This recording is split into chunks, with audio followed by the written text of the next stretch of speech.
But I had some things that I had to do today. But in all seriousness, I am fine. I am doing well. And I appreciate all of your love and your support. I really do, more than anything. As a matter of fact, I want to tell you guys, like, um, I ran into Lemonheads today. There was a gentleman who's a Lemonhead in the courtroom this evening with a Don Lemon show hat on. The light blue hat, and he made sure that I saw him and he waved. And so I have a lot of folks to thank, and in no particular order.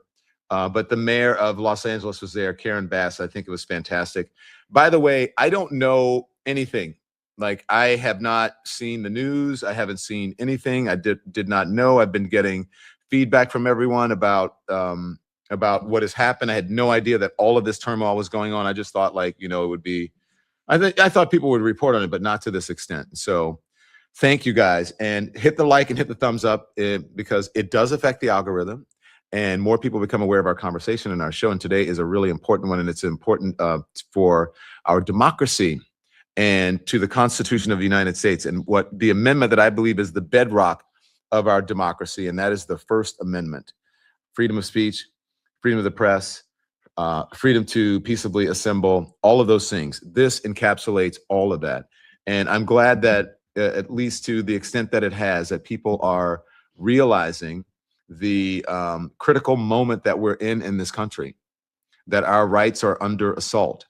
It may have started with people having their due process rights violated on the streets, violently violated on the streets.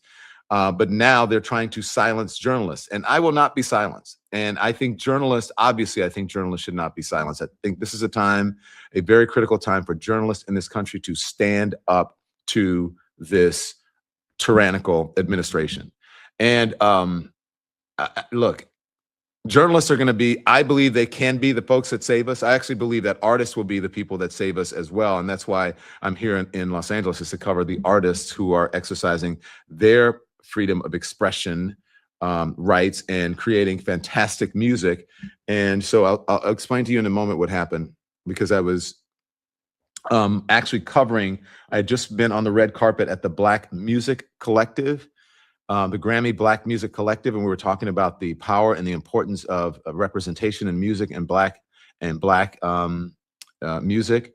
I had just seen Ketanji Brown Jackson. I just waved hello to her as she walked by. She didn't want to do an interview. I saw, Pharrell and all of the wonderful artists who are contributing to what's good in this country, the very best. But so look, I have been, guys, a journalist for 30 years, if not more. I'm a man of a certain age. I always say old people be knowing.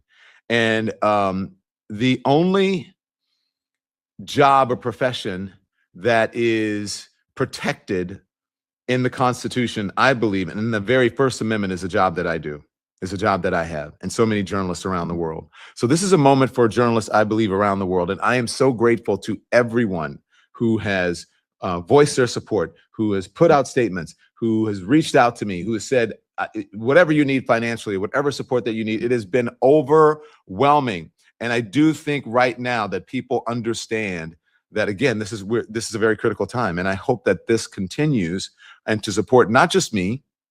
If I can be the catalyst for or the inspiration for people to say, finally, stand up to the powers that be in our government, and also, quite frankly, having come from corporate media for a long time, to stand up to the gatekeepers, the corporations, and say, no, I am not going to bend the knee to this administration. I am not going to put on liars and insurrection deniers and election deniers. I'm not going to give my platform to those people. I'm not going to put people on television and give them a platform, people who come on just to lie and to offend and to insult people.